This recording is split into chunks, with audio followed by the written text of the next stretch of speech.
Long ago, in the radiant land of Abodoazu, there ruled a mighty king, King Omenka the Stone-Faced. He was noble, wise, and feared across kingdoms. Yet there was one thing missing from his throne, a smile. The people of Abodoazu knew one sacred truth passed down from the ancestors. The land blooms only when the king's heart blooms with joy. It was said that when the king smiled on the day of fertility, the rains would fall, crops would grow, and mothers would sing lullabies to healthy children. But when sorrow shadowed his face, the earth would dry and hunger would spread. And so it happened, 7 long years without a smile, 7 years without rain. The rivers shrank, the drums grew silent, and despair crept into every heart. After the death of his beloved queen, Nmo, King Omenka's heart froze like stone. Not even the dances of maidens, the jokes of jesters, nor the songs of elders could bring light to his eyes. When the 8th year approached, the royal priest announced, "If the king does not smile before the 7th hour of the fatal day, Abodoazu shall fall into eternal drought." A great feast was declared. Messengers rode to distant lands calling all who could make the king laugh, magicians, drummers, comedians, and spirit conjurers. They came from every direction, carrying masks, mirrors, parrots, and tricks. But though their shows dazzled the crowd, the king did not laugh. Then, just as the last hour neared, a small boy stepped forward, thin, dusty, barefoot.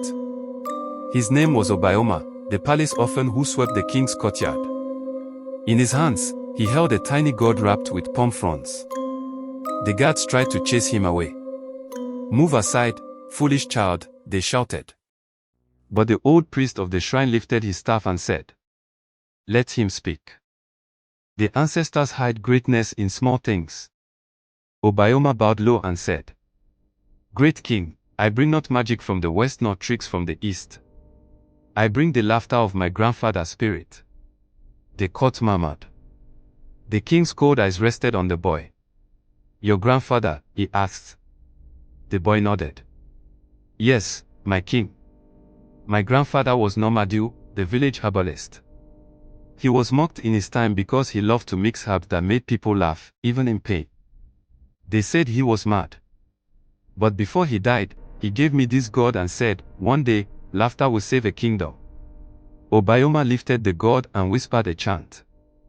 The room filled with a sweet, strange aroma, sharp, yet comforting.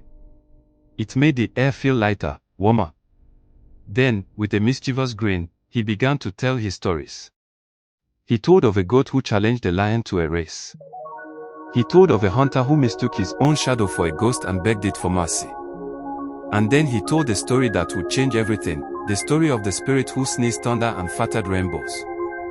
There once lived a mighty spirit named Okenta, who guarded the clouds of heaven.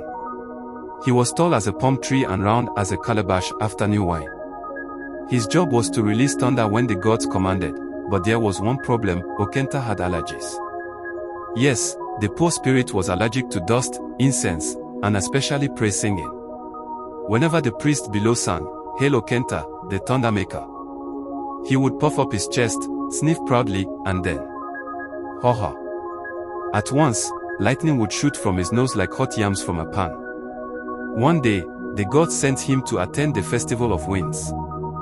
But the trouble began when someone burned too much pepper in the sacred fire. Okenta twitched, sniffed, and the sky split open, thunder roared, and all the spirits' wigs flew off their heads. The god of wind lost his wrapper, the goddess of rain screamed, "My clouds," and everyone ran in circles trying to pick up their flying clothes. The crowd of courtiers began to chuckle. Even the guards tried to hide their grins behind their spears. But Obioma wasn't done. He leaned closer and whispered dramatically, "But that was not the end, my king." For what came next was worse. He widened his eyes, puffed his cheeks, and lowered his voice to a mischievous rumble. When Okenta tried to hold his sneeze, something strange happened. The thunder stayed inside his belly. His stomach began to rumble like 10 talking drums. The more he tried to hold it, the louder it grew. And then, before all the spirits, he bent slightly and, pop! Out came a rainbow. A bright, beautiful rainbow shooting straight out from his behind. The spirits screamed and ran, covering their faces, shouting, O Kenta. You have turned the heavens into a festival of facts. But the rainbow didn't stop, it circled the sky 3 times, sparkling with colors and smelling faintly of roasted yam and palm wine. By now, the palace was roaring with laughter. Servants were rolling on the ground, the guards were shaking, even the royal drummers had dropped their sticks. But the king sat still, lips tight, face blank, as if carved from stone. Obayoma looked up, pretending to panic.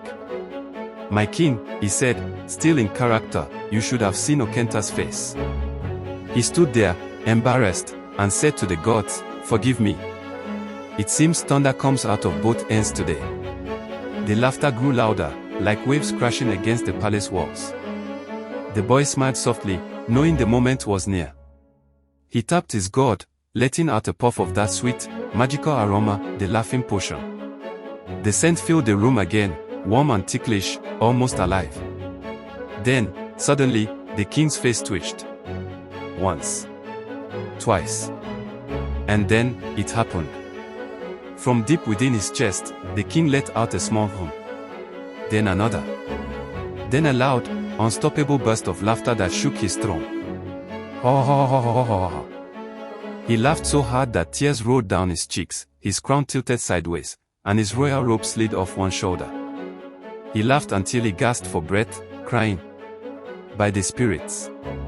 A rainbow from his backside. The people joined in, laughter echoing like thunder across the land. And as the king's joy filled the air, rain began to pour from the heavens, soft, cool, and golden with sunlight. The curse was broken. The land of Abodoazu was alive again. Years passed, and word of the laughing potion spread beyond Abodoazu. Travelers from the far lands of the west came to learn from Obayoma about the strange mist that could make even a broken heart laugh. They studied the herbs and fumes of his grandfather's god, blending them with their own science. They called it nitrous oxide, the laughing gas. But the people of Abodoazu knew it by its true name. The breath of joy, born from the hands of a poor orphan who healed the king's sorrow. Even today, the elders say when laughter fills a home, blessings follow. For joy is the oldest medicine, and laughter is the language of the ancestors.